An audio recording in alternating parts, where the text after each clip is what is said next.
Well, okay, we have this concert. We could talk with you about so many different things with your experience, but this concert coming up. This Yeah. concert is dedicated to Texas composers or composers who made the biggest part of their career in Texas, and you have a center role in this with the concerto that you play quite a bit and are identified with. So the floor is yours. Tell us about and why this piece and why have you become its friend? Well, I think it's been a good relationship over the years. Jerry actually introduced me to this piece, and he performed it when he was on the faculty there in Florida, and he had Doc Severinsen, who it was written for and dedicated to, play it with him back then. And I think Jerry did it with Doc a few times. And so it's something that he has enjoyed doing, and it was frankly something that I was aware of but had never played.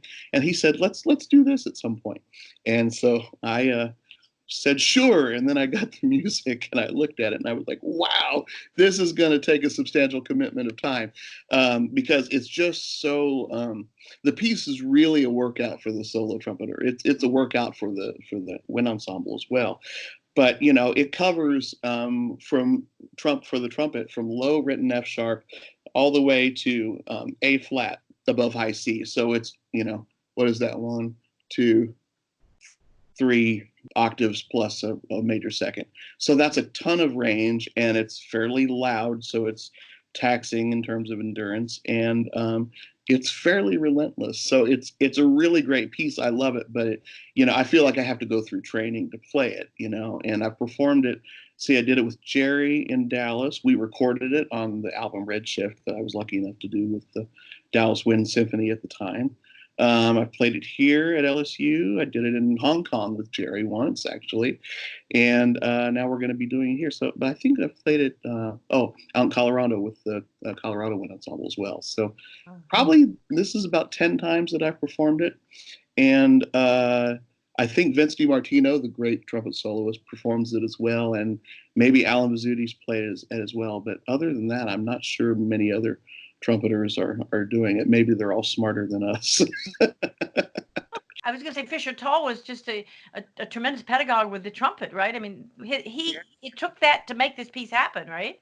Well, yeah, I mean, he really did understand the trumpet, and he wrote a lot of other solo trumpet pieces that we use. You know, three bagatelles, and then there's I think eight profiles, and some solo trumpet pieces that he wrote that are really interesting and harmonically very advanced, really, especially for, you know, the period in the 70s when he was writing these.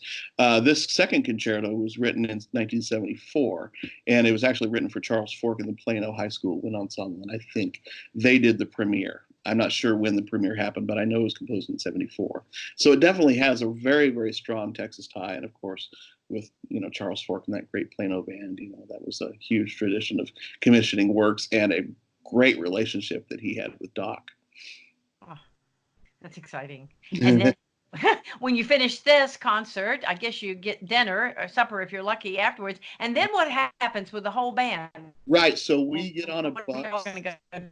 and we head down to San Antonio to TMEA, and we are the Dallas Winds is the featured ensemble on the President's concert on Thursday night at TMEA. So that's super exciting, and a huge audience for you know, Texas bands, and I mean, tons and tons of students will be there, and I'm trying not to think about how many people will be there, but it's a really rewarding experience to get to play for all these folks who are really interested in music and doing it for the right reasons and are all there, you know, to hear great music the whole period at TMEA. You know, TMEA is just such a special event, and there's really nothing like it. You know, I'm from Illinois, and we have IMEA, and it's a big thing. We have Midwest in Illinois, which is also a very big thing. And I thought, oh, Texas, oh, this is going to be a state conference, you know, which it is technically, but gosh, it is really a national, almost international event, you know, and it's so all encompassing and big, just like the state of Texas.